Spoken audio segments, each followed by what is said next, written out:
object to draw, photograph, or study. But through the centuries, astronomers developed ingenious techniques to surmount these difficulties. They charted the features on the surface of Mars, tracked huge dust storms sweeping across its surface, and studied the polar caps as they flashed into the moon.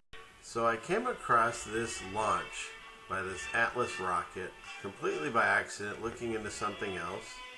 And the thing that struck me very odd about this rocket launch and failure was partway through, I swear it looks like a balloon. And sure enough, it turns into a balloon and then falls on itself and breaks apart.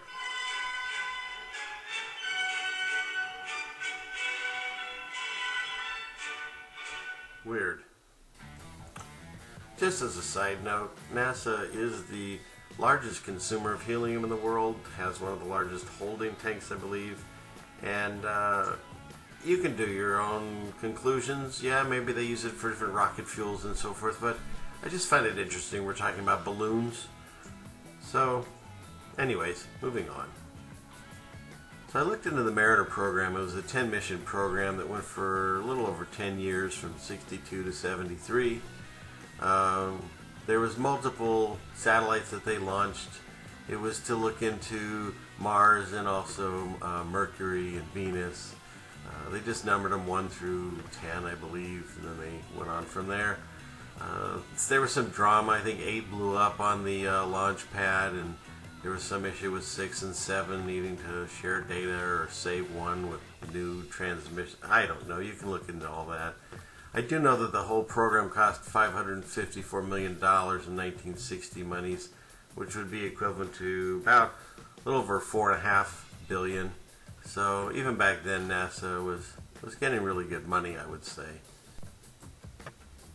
What I found most interesting was when it came to the Mariner 6 and 7. They have write a lot of interesting detail about the problems that went down, and they were able to recover. You can read up all about it, but right here it talks about that in 1969 they discovered that there were trace amounts of water on the surface of Mars, which I found very interesting because back when I was learning about Mars, I always thought that they told me that we never were sure if they ever found water on Mars. So, I don't know. Interesting.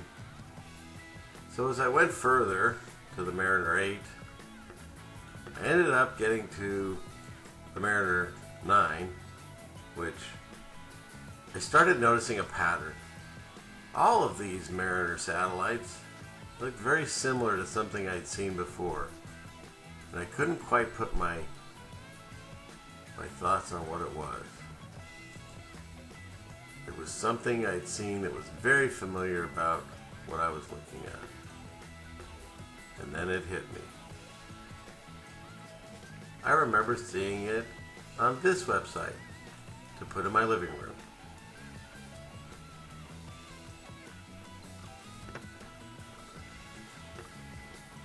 And that's when we got to the Mariner 9.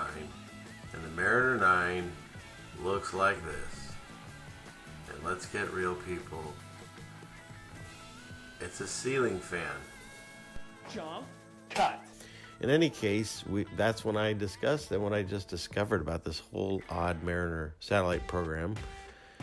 And as he had any other questions for me, I said, well, yeah, I think it looks like a ceiling fan. And that's when they agreed. You can turn the light on. I'm not quite sure. I just know at this point that NASA is definitely mocking us because we have been ignoring how ridiculous their space program looks for decades.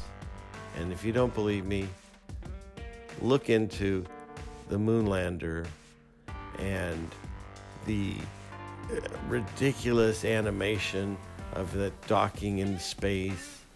And if that doesn't catch you, you can even go brand new on Elon Musk on SpaceX website. It's the MRS 19. 20 minutes in, you can clearly see a mouse running around the engine. It's in space from a live feed. And I'm sure eventually this will get taken down. But until then, just know we're being lied to. Satellite tracking continues.